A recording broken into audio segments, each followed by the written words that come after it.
Hello everybody, welcome back to another episode of Sparks Plays Minecraft, episode 3 in fact. It's me, Sparks, hooray! Yeah, so, I've been stood here, because I've got some stuff I need to do before we start today's episode, but I was looking at my F3, right, and the entity count up here, 107 out of 109.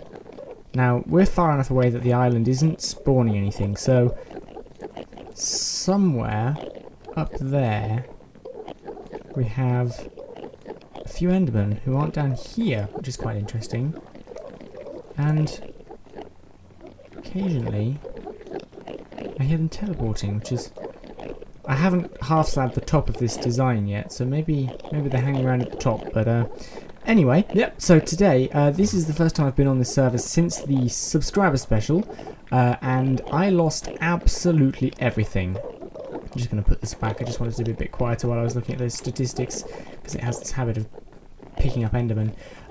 So yeah, I've lost everything, so to begin today's episode, I have decided I need a good pick, I need a good bow, and a good sword, and some feather falling boots would be magnificent. So, I'll be back with you in a second when I've got my first enchantment sorted. Okay, here we go. Doing the pick first. Level 30. Oh, man. Ah, well. Okay, fair enough. It'll do. Let's do the sword next. Okay, sword next, another level 30. Oh, that's okay, I suppose. I quite like knockback, although I think once the skeletons are updated and they start firing faster at you the closer you get, and they're also turning into sharpshooters with the next update, I'm not looking forward to that. Well, neither of those have been amazing enchantments. Let's hope that we at least get feather falling on the boots. That'd be nice. Okay, all I'm asking for is feather falling 4. Come on. Come on. Ooh, yeah, baby. I love my feather falling 4. I know that just pure feather falling 4 you can fall 40 blocks without dying, which is an immense length. Apparently, I was talking to Crazy Man about this earlier, and I kind of want to test this at some point. Apparently, if you have protection on any armor you're wearing, or at least the boots, it adds to that, so you can fall further. So I might have to test that out at some point. But anyway, the nice thing now with the books, of course, is that I'm not stuck with what I get. So I've got efficiency 4. Could get it. I don't really like efficiency 5 too much. It's almost too fast, but it might be worth putting something extra onto some of these. Feather falling 5. That'd be awesome if you could do that. What have I got on there? Sharpness 3, I could go up to sharpness 4, would be nice. Okay, right, so we've got the efficiency 4 pick, and we wanted to add... Oh, we didn't want to add anything to the pick. Okay, we wanted to add... Power 3, power 4 gives power... Okay, so I'd have to give it a power 3 book first if I want to power 5, or I could just use the 1 book to get to power 4. Power 5 is kind of cool. We'll do the sword at sharpness 3 to bring it up to sharpness 4. Sounds like a good deal to me. Only 5 levels, and then I need a what was it? I need a power 3 book. Sharp power 3. Where was that? Power 3, there we go. Alright, let's stick this on. In today's episode, by the way, we're going to be working over at my base again, and we are going to be working on the shaft mine base. So I'm not going to be working on the shaft mine on camera, but the actual smelting space is something I wanted to do. 3 levels to power 4. 5 levels to power 5. Beautiful. Okay, I feel a little bit safer now. A little bit more prepared to take things on. So, yep, we're going to be working on the base of the shaft mine. Now, the idea with this is going to be that it's going to be a space for storage for things that I get out of the shaft mine. But It's going to be sort of quite nicely decorated. It's going to be following the sort of wood theme we have going over at my base at the moment, and the plan with it mostly is just going to be so that when the update does come, I'm going to be able to automate it, so I can put all of my collections from my hard days mining into a chest, and it's just going to sort it all for me, smelt whatever needs smelting, and do all that for me, which will be nice, I think. So I'm just going to go gather all the resources I need for that, and I will meet you all over there.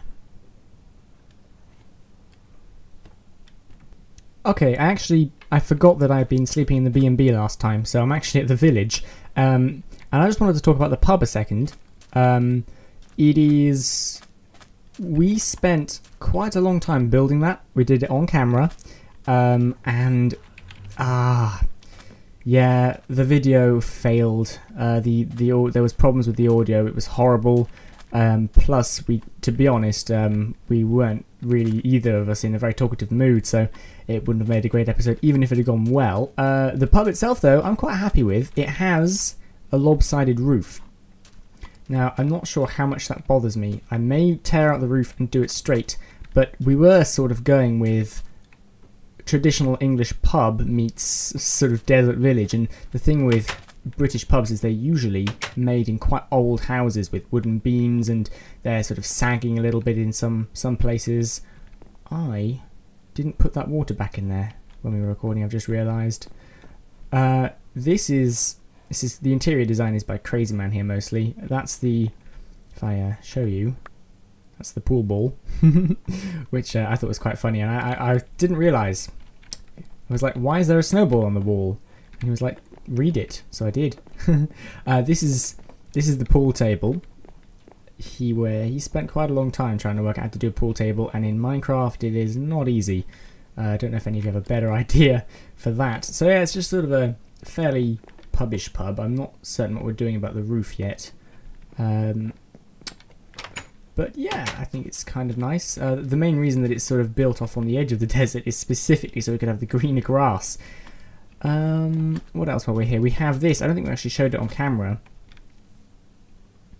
The hairdresser went missing, so this is his memorial bench that Crazy Man built.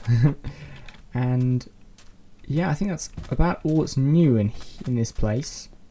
Down here, this is our portal over to the main nether hub, and there is a small storage room down here which I built, and I don't like it. I don't think it should be sandstone, so this is probably going to go. Plus, it's kind of, you know, we were storing our building materials and things down here.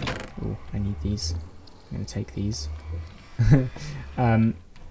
But now I realise that it's not really that useful because it takes so long to swim up the well. So anyway, that's sort of what's going on in this place, and I will see you all in a sec. Okay, I have returned and I'm ready to get this party on the road. This is the amazing looking mountainous area that I kept pointing out and we had a look at in the first episode. That's our base mountain just over there. Might be that one. I think it's that one. And I decided that the perfect place, a really cinematically nice place for a shaft mine, is going to be in the middle of this ring of mountains. So I've begun digging this space out. I actually only need a 13 by 13 space for the room, but I do need it a little bit bigger for the sort of sorting system that I will add at a later date. Now, hopefully these will chain, and it should give me a pretty big room. Oh, there he goes. Right, let's get out of here. Oh, there was, I heard some skeletons dying earlier, so I have a feeling there may be lava waiting for us down there. Is that it? Okay. Oh, that was it. That was it. Okay. That, was less explosive-y than I thought it was going to be. Looks like a big enough space, though. And it looks like I forgot to place a charge here. But okay, well, I ran out of TNT anyway. Okay, so I'm going to light this up, get it a bit flatter looking. And, oh, I'm at level 10 again. It's nice. Yep, I'm going to sort this out. Oh, we're at level well, we're supposed to be at level 20 here. It looks like everything's one below that. I suppose I do need to add a floor anyway that isn't stone. I usually shaft mine at level 10, so this room is just going to be above the shaft mine. And there may be some sort of way of getting down into the mine proper by going down a central chute or something, 10 more levels, which gives us plenty of space between the two rooms to stop anything bad happening. Okay, right, I'm just going to get this tidied up here. Okay, there we go. Right, that took a little bit longer to clear out than I thought. I've got the markings down for for the size of it. This is the edges of the room here where this cobblestone is.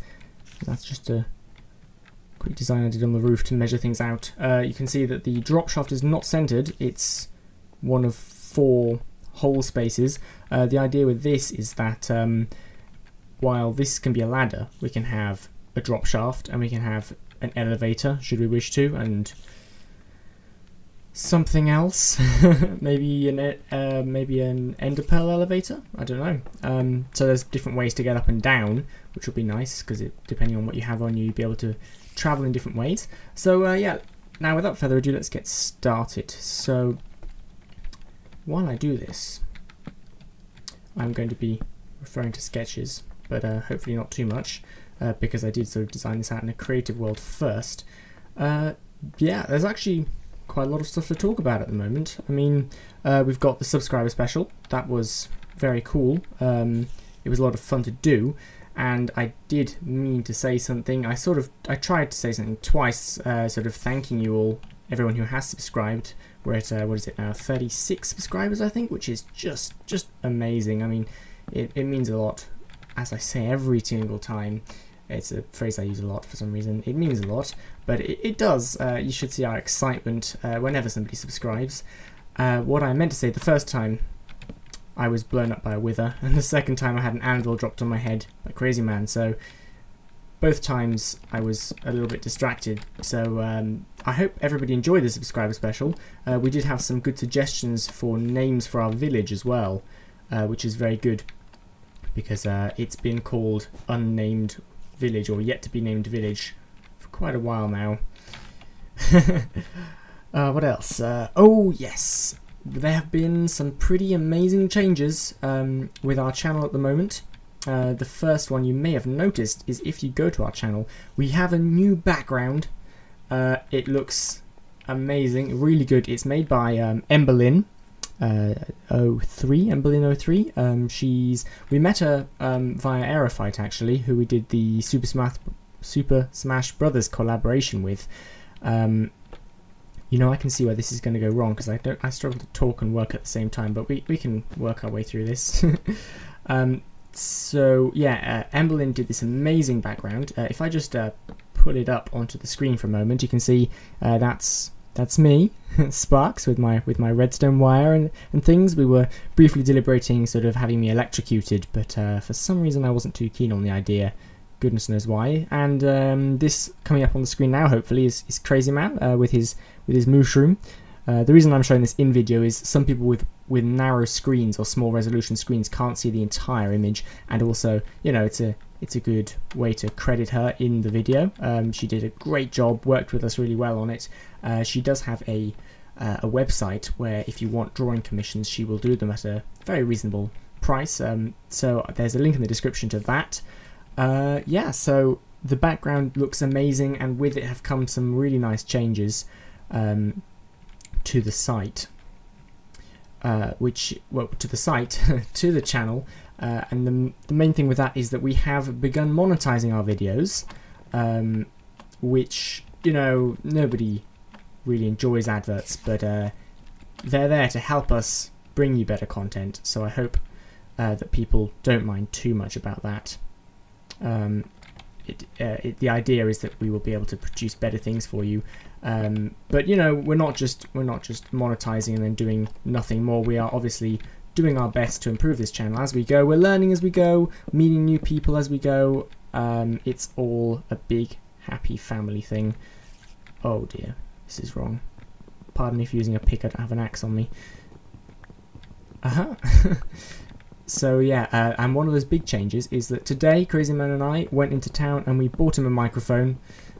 So his headset mic is gone now, and it means that he has the same podcast mic that I do. It's USB based digital, and hopefully we're going to get a much better sound quality for you now, guys, because I'm aware that it was not the best sound before, which is just not professional. So new microphone, so Crazy Man's upcoming episodes should have better audio. For some reason, actually, his audio is better when we do multiplayer, when I'm recording on my computer and he's sat there on Skype. We don't really know why, but yeah, we're still fiddling with things like that. So yeah, the monetization has been set up, and it's mostly just to try and get some better stuff from you. We've put a lot of time, effort, and money into this Let's Play, and though it's mostly for fun, it would be very cool if in the future we could make some money from it. So enough about that. Anyway, let's see. Crazy Man was taking the rather interesting approach of talking about himself in the other episode, so I just thought it might be nice to let people know a little bit more about myself. I am a person. I come from Switzerland originally, and I have a very strong British accent. Even so, I came from Goldach in Switzerland, which is in the Swiss-German section, and I like to go there now and again. I'm actually going next week, this coming Wednesday.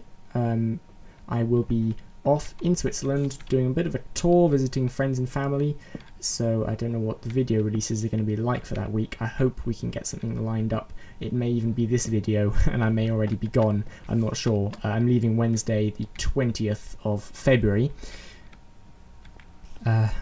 So I'm really looking forward to that. I love going over there. I've got quite a few friends over there who I very rarely get to see.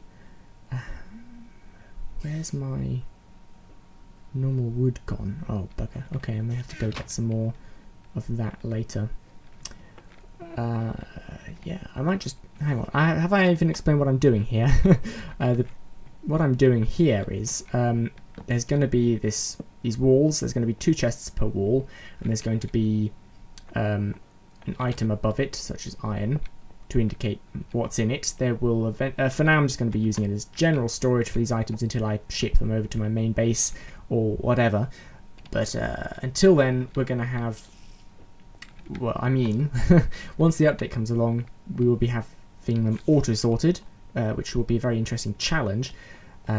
So there's going to be 2 chests per side, and there's such a big gap between them because some of them are going to need coal, and I've been playing around with it a little bit, and there will need to be a gap so that furnaces can be included. Some of these will have furnaces above the chests if they need smelting, others will not. I've yet to decide on the actual order I'm going to go with in here. Yeah, so that's the plan with this room. There will be 1 chest for, let's see, what do we have? We've got emeralds, diamond, redstone, iron, which is 4. So what else? What am I missing? Lapis is 5. Misk, of course, at the end. And then 2 others. I do have it sorted out. I can't remember everything you get in the shaft mine for some reason right now. Gold, of course. And cobble would make 1. I mean, I think I'm gonna have the cobble filtered so that it smelts it into smoothstone for me, unless the smoothstone chest is full, in which case it'll just go into misk, something like that. Oops, just dropped my headphones there, talking about beautiful audio and improvements like that. Okay. Yeah, so yeah, this is coming along. About me, yeah. So I would not consider myself a gamer, which might be a bit of an odd thing to say considering I play a lot of Minecraft at the moment, but when I was a kid, our first console was a PlayStation 1, which was quite a cool console. We got a game called Micromaniacs for it, which nobody has ever heard of, it seems, and I thought it was an awesome game. I still enjoy playing it. It's a 2-player racing game. Very, very cool game. I really enjoy it. Yeah, so Micromaniacs was my first ever game, I think. I got saved up once and bought myself a Game Boy Color, I remember that. But yeah, not much of a gamer. I mean, I've played a couple of games. I think Animal Crossing for DS is the only game that's really gotten close to hooking me as much as Minecraft. What am I doing here? Did I put wool under these? Yes, I did. Excellent. Not too all over the place then. What else about me? I enjoy programming. I'm sort of the programmer in the Crazy Man Sparks duo. I mostly do web stuff at the moment, sort of PHP style language stuff, but I do know a couple of other languages. Those are things about me, I suppose. I don't really have... I think it's very stereotypically British of me that I do not talk about myself very easily. Make of that what you will. Yeah. Went to see Wreck-'em Ralph the other day. That's out in cinemas now. Well, it's only just come out in England. I think it's been out in America for quite some time. Damn it. You always get it so early. But that was a very interesting film because, you know, it's a film about games. And gaming is something I do, even if I don't do it as much as other people who perhaps spend a lot of time on YouTube. And it was quite interesting to see how they got sort of high definition graphics, which obviously Disney are very good at these days, and mixed it together with the video game style for old arcade style games, because those of you lucky enough to remember that beautiful era will remember that it's very sort of because there wasn't very much processing power. Art was often sort of characters would snap between positions, which you don't see so much in newer games with higher graphics. Although some games are still made like that. It's a very cheap and easy way of doing things, and there's nothing wrong with it. But so you know, you've got this. It's really cool because you've got this really high graphic, high resolution images, but all the characters in some of the games just sort of snap between positions without moving and turn at 90 degrees without passing the space through the space in between, which I really enjoyed. And they were sort of blending different types of game together, where they had sort of a girl from a first-person shooter with guns and jetpacks and stuff in a kids racing game called Sugar Rush, which I thought was quite funny. What am I doing here? I am slowly but surely getting lost, I think. Yeah, so Wreck-'em Ralph, I really did enjoy that as a film, and I think I was expecting them to go through a few more games than they did. From the adverts, it looked like they were going to be sort of travelling through all sorts of games, which didn't happen. But no, it was very cool. Crazy Man and I were wondering how long it took them to get all the licensing, because they had so many sort of well-known video game characters in there, and it must have taken a long time to get the permissions for it all. There we go. Okay, and I think I've more or less run out of things to say. Wow. Okay, I'm probably going to cut away and finish working on this a little bit. I need to go get some non-dark wood anyway for this project because of forgetfulness, because of needing cobble. Okay, I'll be right back, guys. Well, I'm back. I've just finished editing the first part of this episode, and I realised that we're actually pretty much out of time, which is, it's a shame. What I've got going on here is more or less finished. I need to work out what to do with the space in the roof here. Obviously, most of these are going to have slats in them. Oh, okay, these are supposed to be 3x3 holes, not 2x2. Okay, fair enough. Nevertheless, what we've got going on here, I've put smooth stone in place for the moment. We've got sort of iron, which has a furnace, gold, which has a furnace. Then this will be diamond, which does not have a furnace. I will need to put some other block there. So it'll just go from the sorting system straight down into the chest without being smelted or anything. We've got smooth stone, will be this one here, so any cobble will just go through here. Then finally we've got redstone. Redstone can go through here, emeralds, And that leaves 2 more blocks, which is going to be something and misc. I'm not going to have a chest for coal. I think coal's going to be misc because the idea is as the coal filters through, it will fill up any empty furnaces. So if all the furnaces that are required for this system are full, then the coal will head off to the misc chest so that the furnaces are always nicely supplied. Yep, anyway, pretty much out of time for today's episode. Thank you very much for watching. If you have any feedback on this room, how to make it look better, suggestions for lighting, I haven't worked out how to get some lighting in here, what I should do with the floor, for example, or suggestions on improving our video content, because we are obviously trying to do that at the moment, and we'll obviously always be trying to do the best with our videos. So, yep, I'm Sparks. Thank you very much for watching, and if I don't see you before I get back from Switzerland, then tschüss. Anyway, yeah, thanks very much. Bye-bye.